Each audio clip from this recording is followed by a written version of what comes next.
பாட்டோட தான் என்னுடைய பேச்சை ஆரம்பிப்பேன். இன்னைக்கு இந்த பாட்டோட ஆரம்பிச்சதுக்கு முக்கிய காரணம் பாரதியின் மேல் நான் வைத்திருக்கக்கூடிய பற்று மட்டுமல்ல, உலகில் இருக்கக்கூடிய எல்லோருடைய நெஞ்சங்களிலும் தன் குரலாலும் தன்னுடைய இசையாலும் வாழ்ந்து கொண்டிருக்கக்கூடிய கே.ஜே. ஜேசுதாஸ் அவர்களுடைய பிறந்த நாள் இன்று. அதனாலதான் அவருடைய பாடலோடு இந்த பேச்சை நான் தொடங்கினேன்.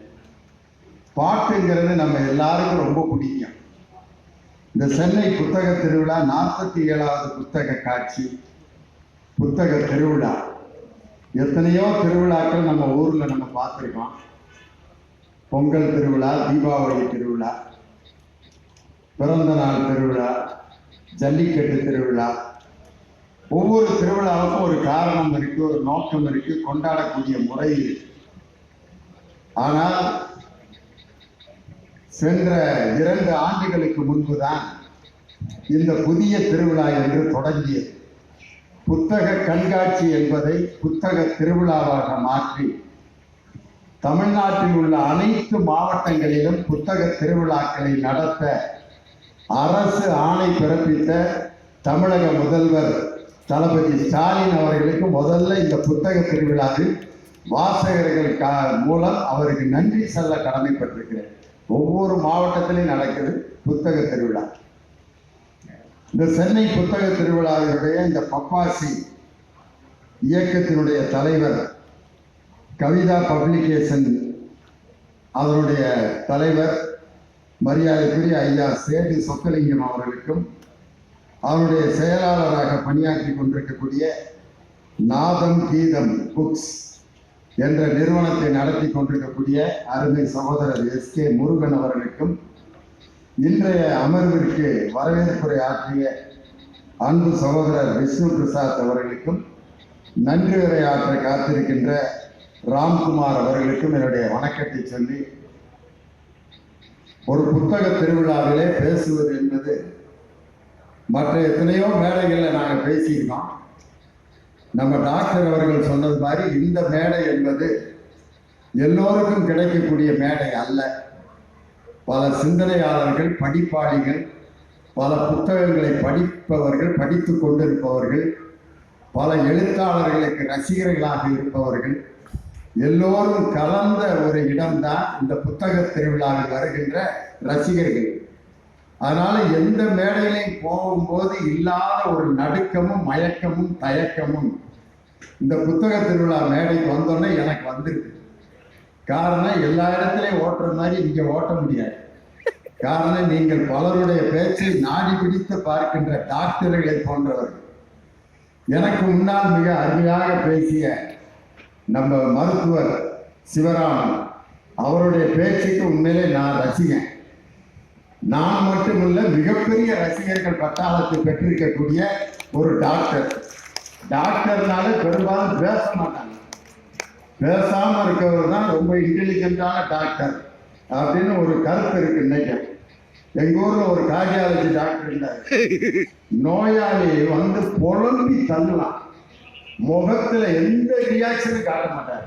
ஐயா காலையில இருந்து நெஞ்சு படபடன்னு வருதுயா, மயக்கம் வருவியா, கிருகிருன்னு வருவியா, ராத்திரி படுத்தோம்னா என்ன நடக்குதுன்னே தெரியலையா, கட்டிலே சுத்துதியா, என்ன சாப்பிட்டாலும் மயக்கம் வர மாதிரி இருக்கியா அப்படிங்கிற அந்த டாக்டர் முகத்துல ஒரு சலனமும் இல்லை.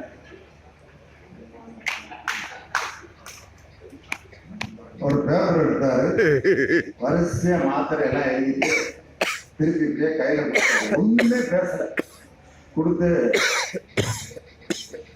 அப்படின்னு மருந்து வாங்குறத காட்டார். அங்க போய் மருந்து வாங்கி அவர் சொல்றபடி சாப்பிடு அப்படின்னாரு. அந்த நோயாளியை பார்த்தேன், இவர்கிட்ட வருங்கிறதுக்கு பதிலாக பேசாம வீட்டிலே படுத்திருந்தா அதுவா சரியா இருக்கும் போல இருக்கு. நம்ம வியாதியை சொன்னதை பற்றிய ஒரு கவலை கூட ஒரு முகத்துல தெரிவிக்கலையே. பேசாத பல டாக்டர்களை பார்த்துருக்கான், தேவையில்லாத இடத்துல பேசுற டாக்டர்களை பார்த்துருக்கான். சில டாக்டர்கள் ராத்திரி 11 மணிக்கு டிவியில வந்து பேசுவாங்க, பார்த்துருக்கீங்களா? எல்லாம் தூங்கணும்னு. இல்லற வாழ்க்கை பிரச்சனையா, திருமணம் செய்து ஏன் செய்தோம் என்று பயமா அப்படின்னு ஆரம்பிப்பாரு. அப்படி ஒரு டாக்டர். இன்னும் சில டாக்டர்கள் ஒவ்வொரு மாவட்டமா சுற்றுப்பயணம். பத்திரிகையில தர்மபுரி விஜயம் காலை 10 to 1 இந்த லாட்ஜ், 2 to 5 இந்த விடுதியில் நீங்கள் அவரை நேரடியாக சந்தித்து லேகியங்களையும் விளக்கங்களையும் கொள்ளலாம் அப்படின்னு ஒரு டாக்டர் இருப்பார். இன்னும் சில டாக்டர்கள் நம்ம கிராமத்தில் அவங்க டாக்டர்னு சொல்ல முடியாது, சந்தையில வந்து லேகியம் பார்த்துருப்பீங்க. எல்லா வியாபாரிகளும் அமைதியா வச்சுட்டு இருப்பாங்க. இவர் மட்டும் ஒரு பெட்ரோல் மார்க்ஸ் லைட்டை வச்சு ஒரு சின்ன மைக்கை போட்டு வரிசையா அந்த லேகிய பாட்டில் அடிக்கிட்டு நாகமலை தோகமலை நடுவருக்கு வீரமலை சுத்தி படர்ந்த மலை சூதாட வெஞ்சமலை சித்தி படர்ந்த மலை சூதாட வெஞ்சமலை சித்தி மலை சிவன்மலை பொங்குமலை கொடகுமலை இந்த 10 மலைகளையும் தேடி கண்டுபிடிக்க முடியாத ஒரு இலை எடுத்து அந்த இலையிலிருந்து உருவாக்கப்பட்ட லேகியம், அதில் உதல சுதல பாதாள இந்த 4 லோகத்திலையும் கண்டுபிடிக்க முடியாத விதை எடுத்து அந்த விதை இலையை கனெக்ஷன் பண்ணி உருவாக்கப்பட்ட லேகியம். 200 பேர் சுத்தி நின்றுவாங்க. ஐயா என்னமோ விற்கிறாரான்னு. அதுக்கப்புறம் அந்த லேகியத்துக்கு விளக்கம் கொடுப்பார். சில பேர் காலையில பாத்ரூம்ல வாயில தண்ணி எடுத்துக்கிட்டு சென்டர் பண்ணி உட்காருவான், மொக்குவான், முனகுவான், திக்குவான், திணறுவான், எந்திரிப்பான், உட்காருவான். மேட்ரு கீழே இறங்க முடியாம அவ்வளவு சிரமப்பட்டுக்கிட்டு இருப்பான். இந்தியன் பீரங்கியில வர்ற சவுண்டுகள் தான் வருகை ஒழிய கீழே இறங்காம சிரமப்பட்டுக்கிட்டு இருப்பான். நம்ம லேகியத்தை காலையில ஒரு உருண்டை, மத்தியானம் ஒரு உருண்டை, ராத்திரி ஒரு உருண்டை எடுத்து ஒரு சுடுதண்ணியை குடிச்சான்னா சும்மா நாட்டுக்கொட்டை கட்டியார் காசை கொட்டின மாதிரி உட்கார்ந்து சும்மா பிரைட்டு பிரைட்டு பிரைட்டு பிரைட்டு அவர் சொல்றது நமக்கு வர்ற மாதிரி. அப்படி சில டாக்டர்கள் உண்மையிலே தேவையான இடங்களிலே பேசி மக்களுடைய வாழ்வியலோடு தொடர்புபட்ட விஷயங்களை தனக்கே உரிய பாணியில் பேசுகின்ற இன்றைய பல டாக்டர்களில் எல்லோராலும் நேசிக்கப்படுகின்ற என்னுடைய அருமை சகோதரர் சிவராமன். அவருக்கு உண்மையிலே நான் சொல்லி உங்களுக்கு கைதட்டுங்க, அவர் பேர் சொன்னேன்னு சொல்லலான்னு இருந்தேன். நீங்களா கைதட்டிருக்கீங்கன்னா அப்ப அவர் எவ்வளவு பேர் மனசுல அவர் இடம் பெற்று இருக்கிறார் அப்படிங்கிறதுக்கு இதுதான் எடுத்துக்காட்டு. வந்தோன்னா நான் ஒரு பாட்டு பாடினேன். பாட்டுங்கிறது எல்லோருக்கும் பிடிக்காத ஒரு விஷயம் இல்லை. நம்ம காலையில ஏதாவது ஒரு பாட்டை கேட்டோம்னா அன்னைக்கு சாயந்தரம் வரைக்கும் அந்த பாட்டு தான் நம்மளை சுத்தி வந்துகிட்டே இருக்கும். இன்னைக்கு காலையில நான் எந்திரிச்சு கிளம்பி வர்றப்ப ஒருத்தர் முருகன் கோயிலுக்கு தைப்பூசத்துக்கு மாலை போட்டிருக்காரு. காலையில எந்திரிச்சா முருகன் பாட்டா போட்டுக்கிட்டு இருந்தாரு. எங்க நான் குடியிருக்கிற மேல இருக்க 4th floorல எந்திரிச்சு வெளியே வர்றேன், ஒரு முருகன் பாட்டை கேட்டேன்.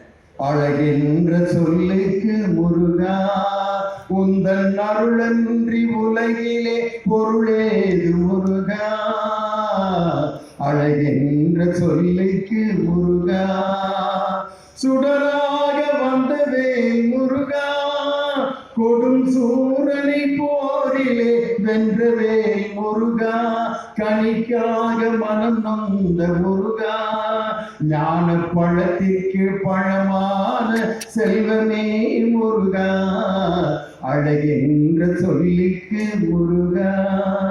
சன் சன் சன் சன் சன் சன் சன் சன் இந்த மியூசிக் உட்பட என்னை விட்டு சாயந்தரம் வரைக்கும் போகவே தினைக்கும் அந்த பாட்டை காலையில வர்றப்பதான் கேட்டுட்டு வந்து எனக்கு பிடிச்ச பாட்டு மட்டும் இல்லை, அந்த பாட்டை அப்படியே மனசுல பதிஞ்சு திரும்ப வந்து போன்ல அந்த பாட்டை இன்னொரு தடவை போட்டு கேட்டு அந்த பாட்டை அப்படியே மனசுல ஓடிக்கிட்டு என்னை விட்டு போகவே மாட்டேங்குது.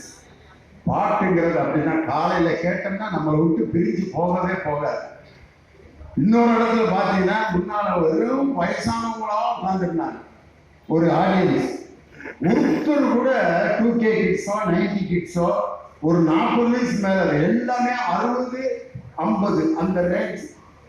பாதி பேர் டை போட்டு பாதி பேர் டை போடாமல் வெல்ல முடியோட அந்த மாதிரி ஒரு குரூப், ஒரு 200 பேர் ஆடியன்ஸ். அங்க போய் என்னடா நம்ம பேசுறது, எதெல்லாம் ஆரம்பிக்கிறதுன்னு யோசிச்சு தியாகராஜ பாகவதர் பாட்டு ஒன்று போட்டேன். அந்த குரூப் பூரா அப்படியே வளர்ந்துருச்சு.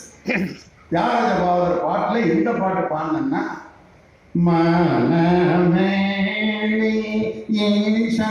நாமத்தை வாழ்த்துவாய் தினம் வாழ்த்துவாய், கலவெனும் வாழ்வே கலங்கி வாடாதே, காதலை மாந்தரை புகழ்ந்து பாடாதே காமமோக மதவைரிகளமாய் கர்மவினை சூழுலக வாதனையை கருமாறி மனமோடு துஜருடாமல் நிரந்தரமும் மகிழ்ந்து பெற சுகம் பெறவும் மனமே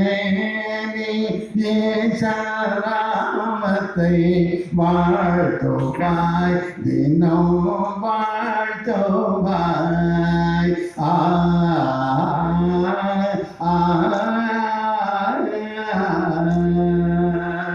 அப்படின்னு பாடணும்னா அந்த முன்னால் இருந்த ஒருவர் இல்லை இப்படி கையை வச்சவர்னா அப்படியே அந்த பாட்டில் லைன்ஸ்டார். கொஞ்ச நேரம் கழிச்சு தியாகராஜ பாடலுடைய காதல் பாட்டு ஒன்று பாடுங்க. ஏயா நேரம் விருப்பம் கேட்கிற ரெக்கார்டு முன்னால் உட்காந்துட்டு ஒவ்வொரு பாட்டா கேட்க ஆரம்பிச்சார். ஒருத்தர் கேட்டாருங்கிறதுக்காக ஒரு காதல் பாட்டை பாடிட்டு முடிச்சிட்டேன். அப்படி ஒரு பாட்டுங்கிறத காலையில கேட்டோம்னா அது சாயந்தரம் வரைக்கும் நம்ம மனசு விட்டு போக மாட்டேங்குது. அப்படிப்பட்ட இசையோடு வாழ்ந்தவர்கள் உண்மையிலே தமிழர். இன்னைக்கு எனக்கு கொடுத்திருக்கிற தலைப்பு வாழ்க்கை கவிதை வாசிப்போம். இது ஒரு பாட்டில் வந்த வரி. எந்த பாட்டுன்னு எல்லோருக்கும் பிடித்த பாட்டு. என் இனிய நண்பர் வித்தக கவிஞர் பா. விஜய் அவர்களுக்கு தேசிய விருதை பெற்றுக் கொடுத்த ஒவ்வொரு பூக்களுமே என்ற பாடலில் வருகின்ற வரிதான் வாழ்க்கை கவிதை வாசிப்போம். வாழ்க்கை கவிதை வாசிப்போம், வானம் அளவு யோசிப்போம், முயற்சி என்ற ஒன்றை மட்டும் மூச்சு போல சுவாசிப்போம் அப்படின்னு எழுதி ஒரு திரைப்பட கவிஞரின் பாடல் முதலில் பல்கலைக்கழகத்தின் பாடமாக வைக்கப்பட்ட பாடல். என் நண்பன் பா. விஜய் எழுதிய அந்த ஒவ்வொரு பூக்களுமே என்ற பாடலில் வந்த வரி வாழ்க்கை கவிதை வாசிப்போம். வாசிக்கிறதுல இருக்க சுகம் உண்மையிலே நான் ஏதாவது ஒரு ட்ரெயின்ல பயணம் பண்ணா ஒரு 5 புத்தகத்தையாவது எடுத்து பக்கத்துல வச்சுக்குவேன். தேஜஸ்ல ஒரு 3 நாளைக்கு முன்னாடி போனேன் திண்டுக்கலுக்கு. ஒரு 2 புத்தகத்தை வாசித்து முடிச்சுட்டேன். என் பக்கத்துல ஒருத்தர் உட்கார்ந்துருந்தவரு எனக்கு ரொம்ப தெரிஞ்சவர் தான், தமிழ்ல தான் பேசுறாரு. என் நிகழ்ச்சியெல்லாம் பார்த்துருப்பாரு போல. திண்டுக்கல் வர வரைக்கும் எனக்கு ஒரு வார்த்தை கூட பேசல, என்னை பார்க்கவும் இல்லை.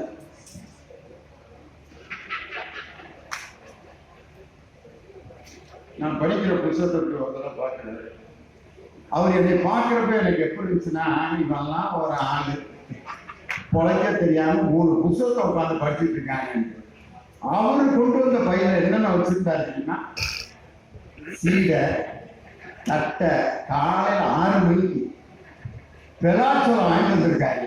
6 மணிக்கு இதை இப்போ ஏற்கனவே தேஜஸ்ல டிஃபன் வேற கொடுத்துட்டு இருக்கான். காலி கொடுக்குறான், பிஸ்கட் கொடுக்குறான், பிரெட் ஆம்லெட்டு, இதெல்லாம் சாப்பிட்றது போக எக்ஸ்ட்ரா ஃபிட்டிங் ஒரு மஞ்சள் பையில வச்சு ஒன்னொன்னா அடிச்சு நொறுக்கிட்டு பெலாப்பழம் சாப்பிட்டுட்டு கடைசியில பெலாப்பழத்தை சாப்பிட்டு ஒரு டீயல் வேற குடிச்சாரு.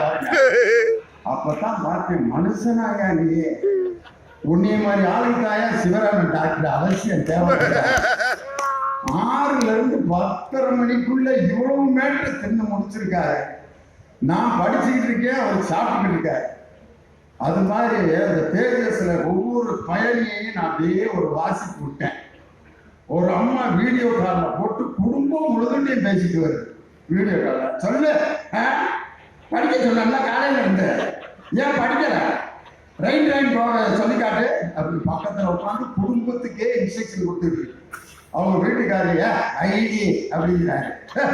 போய நீ வேணாம் போ, நான் பிள்ளைகிட்ட பேசிட்டு நான் ஆஃப் பண்ணுவேன்ட்டு ஒரு 60 பயணிகள் உட்கார்ந்துருக்காங்களே, அவங்க முன்னாடி நம்ம குடும்பம் நடத்திட்டு இருக்கோமே அப்படிங்கிற அந்த எதுவுமே இல்லாம குடும்பம் முழுவதும் வீடியோ காலில் பேசிக்கிட்டே இருக்குது. 50 பேர்த்துக்கு. இன்னொருத்தர் அவர் இந்த சாப்பிட்ட முறையை பார்த்து நான் அசந்தே போனேன். பிரெட் ஆம்லெட்டை எப்படி சாப்பிடுவாங்க ஒருத்தர், ஒரு பிரெட்டு இடையில ஆம்லெட் வச்சு கொடுக்குறேன். ஒருத்தர் பிரெட்டை ஒரு கடி கொடுக்குறாரு, ஆம்லெட் எப்படி கடிக்கிறாரு, பிரெட்ல மாதிரி ஆம்லெட் இப்படி ஒருத்தர் சாப்பிட்டு இருந்தாரு. அவர் எப்படி சாப்பிட்டாருன்னா உண்மையிலே அப்படி ஒரு சாப்பிட்றாங்க நான் பார்த்ததே இல்லை. 2 பிரெட்டு கடையில இவ்வளவு பெரிய ஆம்லெட் அப்படி சொல்லிட்டாரு. அவர் வாயே இந்த குளம்லாம் இருக்கு. அதை எடுத்து உள்ள வச்சு கடிக்கிறாரு, முடியல. முடியலன்னு தெரியல, கொஞ்சம் கொஞ்சமா பிச்சு தின்னா ஒரு 3 வாயில பிரெட் ஆம்லெட் முழுதையும் முடிச்சுட்டார். ஒரு சாப்பிட்றத வச்ச ஒரு மனிதன் எப்படி வாழ்கிறாங்கிறத நம்ம வாசிக்கலாம். ஒரு இட்லி சட்னி சாம்பார சில பேர் ஒரு கல்யாண வீட்டுல அந்த கூட்டு பொரியல் வச்சா முதல்ல அதை பூரா காலி பண்ணிருக்கான். வச்சவன் திரும்ப ஏன்னா ஊர்காயும் வாங்கிட்டாரு, உப்பையும் எடுத்து தின்னுட்டாரு. இவருக்கு எதையுமே வச்சு திரும்ப 2வது வச்சிருப்பாரு. அம்புட்டையும் அப்படியே எடுத்து முடிச்சிடுற. அது மாதிரி சில பேர் சாப்பிட்றத முதல்ல சாப்பாட்டை வாங்கினீங்கன்னா, இட்லி சட்னி சாம்பாரை வாங்கினோம்னா கொஞ்ச நேரம் அதை பாருங்க, பார்த்து ரசிக்கணும். அந்த இட்லி கலரு, அந்த தேங்காய் சட்னியோட ஒயிட் கலரு, அந்த கார சட்னி, அந்த சாம்பார், அதில் என்னென்ன போட்டிருக்கேன், வெங்காயம் இருக்கா, முருங்கைக்காய் இருக்கா அப்படின்னு முதல்ல நம்ம சாப்பிட போறத ரசிக்க முதல்ல. சில பேர் இட்லியும் சாம்பார் வைக்கிறதுக்குள்ள 2 இட்லியை முடிச்சிருவாங்க. அப்படியே பிச்சு தொட்டு இதில் கொஞ்சம் அதில் கொஞ்சம் 3 சட்னிலையும் தொட்டு அப்படிங்க. அப்புறம் இந்த சில பேர் பார்த்தீங்கன்னா சாம்பாரை போட்டு இட்லியும் சேர்த்து குழப்பி அப்படியே அள்ளி குடிச்சுக்கிட்டு இருக்கான். நான் அவங்க சொன்னேன், எல்லாத்தையும் மிக்சியில போட்டு அரைச்சு டம்ளர் ஊற்றி குடிச்சுருக்கேன். மனுஷனா நீ ஒரு பொருளை எப்படி சாப்பிடணுங்கிறத வச்சு கூட ஒரு மனிதனை எப்படின்னு நம்ம வாசிக்கிறோம். ஆப்பாயில் வாழ்வாங்க சில பேர், அதை எப்படி சாப்பிடலாம் தெரியுமா? சில பேர் ஆப்பாயில சில பேர் அப்படி பொட்டல மாதிரி மடிப்பான். அழகா அப்படி பூ மாதிரி மடிச்சு அது விடுவாங்க கரெக்டா முடிச்சு. அப்படி நம்ம ஒரு பார்வை பார்ப்போம், வெட்டியமா நம்ம உலகத்துல எவனுமே ஆப்பாயில் சாப்பிட முடியாதா அப்படிங்கிற மாதிரி ஒரு நுட்பு விடுவான். சில பேர் இந்த மஞ்சள் கருவை வலிப்பான். நமக்கு என்னன்னா ஒரு ஆப்பாயில் கூட திங்க தெரியாம சாப்பிட்றானு மஞ்சள் கருவை வலிச்சு அப்படியே நம்ம சொல்லியிருப்போம் ஆப்பாயில். அதை சொன்னோன்னா இதனால நம்ம அதை சாப்பிட்றதா வேணாமான்னு கூட முடியல. அதை மஞ்சள் கருவை மட்டும் வலிச்சு ஒன்னொன்னா பிச்சு. சில பேர் ஆப்பாயில சாப்பிட தெரியாம இந்த வெள்ளைக்கருவை பிச்சு விட்டுருவான். அது ரசம் மாதிரி இலையோட எண்ணுக்கு போயிடும்.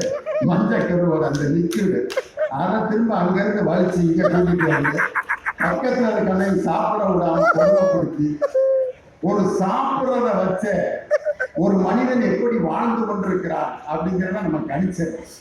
ஒரு கல்யாண வீட்டில் நம்ம பக்கத்துல உட்காந்து சாப்பிட்றவங்க சில பேர் பார்த்தா எதை எப்போ வாங்குறானே கண்டே பிடிக்க முடியாது.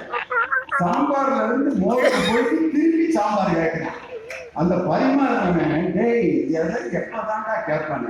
பாயாசம் சாப்பிட்டு அதுக்கப்புறம் ஊறுகாய் கேட்கிறேன். பாயாசத்தை முடிச்சுட்டு எதுக்குடா ஊறுகானா கடைசியில நம்மளுக்கு ஒரு சுருக்குன்றதா சாப்பிட்ட மாதிரி இருக்கேன் அப்படின்னு போறேன். இன்னும் சில பேர் இந்த புத்தக கண்காட்சிக்கு வர்ற ஆட்களை பார்க்கணும். எல்லா சாலையும் புத்தகமா வாங்குவாங்க, ஒன்னும் கூட படிக்க மாட்டாங்க. போன வருஷம் வாங்கின புத்தகத்தை கூட வீட்டில் அடிக்க வச்சிருப்பாங்க. அதை ஓப்பன் பண்ணிருக்க கூட மாட்டேன். எதுக்குடா வாங்கினேன்? வாங்கணுங்களா? 10 பேருக்கு முன்னாடி நம்ம என்னென்ன புக்கு வாங்குறோம்ன்றத மற்றவங்க பார்க்கணும் சார். அப்பதான் நம்மளை படிப்பாளி மதிப்பாங்க. இதெல்லாம் மனுஷனா முதல்ல கல்யாணம் முடிஞ்ச 6 வருஷம் சாந்தி முகூர்த்தமே பண்ணாத ஆளுக்கு இவனுக்கு என்ன வித்தியாசம்? கல்யாணம் பண்ணி முதல்வர் வந்து 6 வருஷம் கழிச்சு வச்சுக்கலாம்னு இருக்கேன் சார். மனுஷனா இல்லை. புத்தகத்தை வாங்கிட்டா படிச்சு. இன்னும் சில பேர் புத்தகத்தை அம்பூட்டு சாலையை பார்த்துட்டு ஒண்ணு கூட வாங்காம போறோம்னா இருக்கேன். இது பூரா வந்து யாருன்னா ஹோட்டல் கடை வேடிக்கை வாங்குறேன். வீட்டில் வச்சிருக்காங்களா? பூரி நல்லா இருக்க, தோசை இருக்கா, ரைட்டு, எல்லா அரிசியும் பார்த்துட்டு சரி நாளைக்கு வந்து சாப்பிட்டு எழுதிருக்காங்க. சப்ளை இருக்கு அவங்க உட்காண்டாரு. இன்னும் சில பேர் அம்பூட்டையும் ஆர்டர் பண்ணி எதையுமே சாப்பிடாம ஒரு முன்னூண்டை வச்சுட்டு அம்பூட்டை இலையில வச்சுட்டு இல்லாட்டி சில பேர் பேக் பண்ணி வீட்டுக்கு எல்லாத்தையும் பேக் பண்ணிட்டு ஃப்ரிட்ஜில் வச்சு 3 நாள் கழிச்சு குப்பையில் போட்டுக்கிட்டு இருப்பேன். ஆர்டர் பண்ணிட்டு சாப்பிடணும். புத்தகத்தை வாங்கினா படிக்கணும். புத்தகத்தை அப்படியே பார்த்துக்கிட்டே போயிட்டு இருக்கிற மாதிரி இது கண்காட்சி அல்ல. ஒவ்வொரு புத்தகத்தையும் நேசிப்பதும் வாசிப்பதும் தான் மனிதனுக்கு கிடைத்த ஒரு மிகப்பெரிய கொடை எது என்றால் புத்தகத்தை நேசித்து வாசிப்பது. கவிஞர் கந்தர்வனுடைய ஒரு கதை ஒண்ணு ஒரு 3 நாளைக்கு முன்னாடி படித்தேன். தான் அந்த கதையோட பேர். அந்த கவிஞர் கந்தர்வனுடைய கதைகள் இங்க இருக்கு, வாங்கி படிங்க. அவர் வந்து ஒரு ட்ரெஷரி ஆபீசர். கந்தர்வன் இறந்துட்டாரு. இப்ப அவர் அமரன், புதுக்கோட்டையை சேர்ந்தவர். எங்க தமிழ்நாடு முற்போக்கு எழுத்தாளர் சங்கத்தினுடைய மாநில தலைவராக இருந்தவர். ஆள் எம்ஜிஆர் மாதிரி ரொம்ப அழகா சிவப்பா இருந்தார். அந்த கந்தர்வனுடைய கதை தான் அந்த கதையோட பேர். அந்த கதையில் அவர் ஒரு ட்ரெஷரி ஆபீசரு. அவர் வந்து வெளியில டீ குடிச்சிட்டு அந்த ட்ரெஷரி மக்களோட வெளியில இருந்து ஒரு 10 மணிக்கு டீ குடிச்சிட்டு இருக்காரு. அப்போ ஒரு வயசான பெரியவரை கூட்டிட்டு ஒரு அம்மா பென்ஷனுக்காக அந்த ட்ரெஷரி ஆபீஸ்க்கு வருது. படி மேல ஆபீஸரை போய் பார்க்க போனா அந்த படியில அந்த அம்மா அவர் அப்படியே தவழ்ந்து அப்படி கூட்டிட்டு போகுது. அவரு அப்படியே அந்த அம்மாவை தோல்ல பிடிச்சி அப்படியே 4 படியில ஏறி ஆபீஸர்கிட்ட போய் ஏதோ ஒரு அப்ளிகேஷன் கொடுக்கறதுக்காக போறாங்க. லாஸ்ட் படியில போறப்ப அவர் தடுமாறி கீழே விழுந்துட்டாரு. அப்படியே உருண்டு கீழே விழுகிறாரு. அந்த அம்மா பதறி கீழே அதே மாதிரி ஒடியாந்து அவரை கத்துது. உடனே ட்ரெஷரியில வேலை செய்யறவங்க எல்லாரும் அவரை அப்படியே உடனே கூட்டி என்னம்மா அப்படின்ட்டு ட்ரெஷரி ஆபீசரா இருந்தார் அந்த கந்தர்வன். அப்போ வந்து புதுக்கோட்டையில அரசு மருத்துவக் கல்லூரிலாம் கிடையாது. தஞ்சாவூர் மருத்துவக் கல்லூரி மருத்துவமனைக்கு அவரை கூட்டிட்டு போய் அவருக்கு மருத்துவம் பார்த்துட்டு ராத்திரி வரைக்கும் அவர் கூடயே இருந்துட்டு அவருக்கு நிறைய ரத்தம் போயிடுச்சுன்னு சொன்னோன்னே என் ரத்தத்தை எடுத்துக்கங்க அப்படின்னு அவருடைய ரத்தத்தை கொடுத்துட்டு அந்த ட்ரெஷரி ஆபீசர் நான் வெளியில வந்தேன்.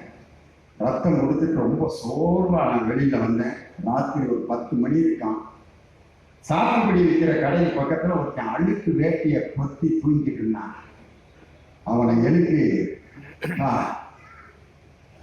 ஒரு சாத்துக்குடி ஜூஸ் இருந்தா போடுறியா, போட்டு தர்றியா அப்படின்னு எந்திரிச்சு அந்த நேரத்தில் அந்த மிக்சியை பிட்டப் பண்ணி சாத்துக்குடியெல்லாம் வெட்டி ஜூஸ் அப்படியே அந்த திருகி போட்டு சுகர்லாம் போட்டு ஒரு சுத்த சாத்துக்குடியில் அவருக்கு அப்படியே போட்டு கொடுத்துருக்கான்.